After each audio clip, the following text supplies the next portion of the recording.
Olá, meus queridos. Aqui estamos mais uma vez juntos, não é mesmo? Na realização de mais um vídeo para o programa Visão Espírita. Mais uma reflexão rapidinha para que nós possamos aqui deixar a nossa contribuição em relação à divulgação da doutrina espírita. E mais uma vez, não poderia ser diferente, estamos aqui com mais uma mensagem psicografada por Francisco Cândido Xavier, ditada pelo Espírito Emmanuel. Essa mensagem está registrada lá no livro Ceifa de Luz, no capítulo 27, com o título Aflição e Tranquilidade. Vamos ver o que Emmanuel nos esclarece falando sobre esse tema, aflição e tranquilidade, né? Vejamos então que ele começa nessa mensagem, ele começa com uma citação relatada por Mateus, que está lá no capítulo 5, versículo 5, aonde faz parte essa citação de todo um arcabouço das bem-aventuranças ditas e pregadas pelo próprio Mestre Jesus naquele sermão do monte, que é aquele código moral que tanto nós somos nós apreciamos para que nós possamos aprender o necessário. Nessa bem-aventurança citada está bem-aventurados que choram, bem-aventurados que choram. E Emmanuel faz uma introdução justamente partindo dessa bem-aventurança. Partindo dessa bem-aventurança, vem então ele dizendo: bem-aventurados que choram, disse então o nosso Mestre Jesus. Mas ele então nos alerta. Contudo, é importante lembrar que se existe aflição gerando tranquilidade, há muita tranquilidade gerando aflição. Olha o que Emmanuel diz e nos faz raciocinar um pouco mais. O que ele quer dizer quando ele fala que existe muita aflição gerando tranquilidade? Porque a aflição, ao nosso ver, não gera tranquilidade, porque quando se fala em aflição, está se falando em momento aonde se gera uma sensação contrária à tranquilidade, aos momentos de tranquilidade, momento de descontrole. Não, a aflição gera descontrole, a aflição gera intranquilidade. Mas por que Emmanuel está falando que é importante lembrar que existe aflição gerando tranquilidade? Ele está querendo dizer, abrir os nossos olhos em relação às más interpretações psicológicas que nós às vezes nos colocamos. Veja bem, muitas aflições que nós às vezes achamos ser aflição, muita coisa que muitas situações, muitas problemáticas taxadas e rotuladas por nós por problemas, muitas situações vividas por nós, taxada como aflições por nós, gerando e nós alegando que esses problemas, aquela situação ou aquelas situações é que está gerando aflição na nossa vida. Nem sempre essa aflição é exatamente uma aflição. É exatamente aquele problema um motivo de aflição. Entendamos então que aflição pode ser uma projeção em um determinado momento de uma má interpretação de um problema, de uma situação. Pode ser também o resultado de uma má gestão que estamos fazendo diante de um problema que estamos vivendo. Ou ao contrário, podemos estar ficando tranquilo diante daquilo que se demanda uma preocupação e um trabalho maior da nossa parte, mas ao mesmo tempo estamos tranquilos, por então estarmos indiferentes a profundidade e a urgência desse problema. Como, por exemplo, há aqueles que ficam tranquilos diante de uma realidade urgente, urgentíssima de se resolver dentro de nós. Como, por exemplo, as manifestações do nosso orgulho, os nossos vícios morais, os problemas gerados não nos afligem. Nós ficamos tranquilos, como se nada estivesse acontecendo, como se nada estivesse traçando caminhos sombrios para nós, como se a nossa postura de indiferença não estivesse gerando também sofrimento, não só para mim no futuro, mas também para outras pessoas que estão ao meu lado. Então me faço indiferente. Então a indiferença em relação a esta ou aquela situação que se faz urgente, buscar a resolução, e esse momento que nós aparentamos uma tranquilidade, entre aspas, junto dessa situação problemática e urgente, é falsa. Na verdade, é uma fuga. Muitas das vezes é uma fuga que nós promovemos, que nós fazemos questão de esquecer ou darmos a mínima importância, até porque se nós, então lá no íntimo, nós pensamos assim, até porque se nós formos dar tanta importância, eu vou ter que enfrentar a minha própria consciência. Eu vou ter que enfrentar a minha consciência e então eu não tenho coragem. Eu vou ter que enxergar, vou ter que me debater e concordar que eu estou errando feio, que eu estou cometendo um erros graves e que eu estou prejudicando, sim, muitas pessoas com a minha postura. E isso não me faz bem. Ter que encarar tudo isso não é legal. Eu não me sinto bem. Então eu busco subterfúgios. Eu busco situações aonde eu possa estar fugindo de tudo isso, desse combate, desse enfrentamento, né? Eu busco fugir disso aí. Mas Emmanuel, então, coloca isso para a gente, não é? Então, isso aí significa tranquilidade, entre aspas, né? Aparente, gerando aflições no futuro, porque ele está apenas protelando para o futuro o sofrimento, a aflição no âmbito do espírito, que pode vir a nível de consequência a se manifestar tanto nessa existência quanto em outra existência. Nem tudo se manifesta agora, nem todos os resultados surgem para que seja enfrentado por nós agora, talvez nessa própria existência. Mas sim, em uma outra oportunidade existencial, eu estarei com certeza me deparando com os resultados.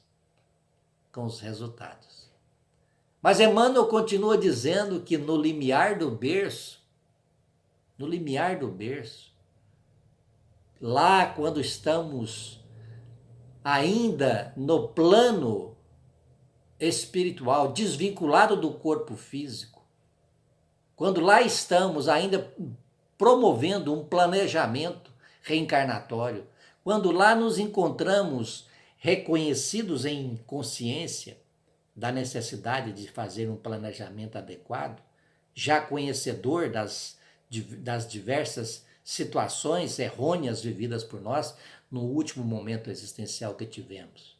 Então, lá no limiar do berço, diz Emmanuel, pela alma, dificuldades e chagas, amargores e cicatrizes, entretanto, recapitulando de novo as próprias experiências no plano físico, torna a concha obscura do egoísmo e da vaidade, enquistando-se na mentira e na delinquência. Enquanto lá estamos na dimensão espiritual, tomamos cabo de todas as situações de todas as nossas necessidades, de resgate, da grande necessidade de retomarmos um caminho novamente de aonde nós, justamente da onde nós paramos, através da misericórdia de Deus, através da lei da reencarnação. Nós então retornamos, porque Deus é misericórdia, dá-nos a oportunidade, porque fizemos um planejamento e acordamos seguir diferente, fazendo diferente do ponto aonde nós paramos ou falhamos, nos vinculando ao novo corpo físico. E é justamente aí que muitos de nós, a maioria de nós, como diz Emmanuel aqui, no plano físico, já no plano físico, torna a concha obscura do egoísmo.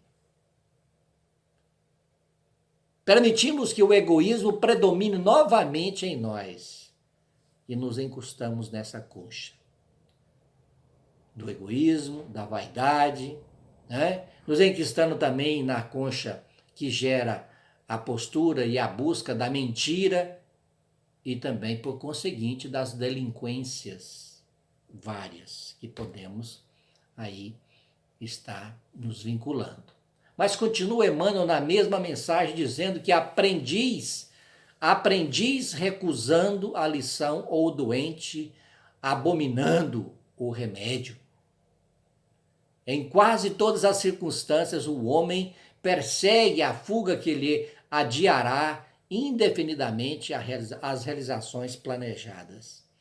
Nós procuramos de todas as formas os subterfúgios para adiar, para deixar para depois. Afinal de contas, eu tenho ainda muita coisa para resolver, para me satisfazer no âmbito da matéria.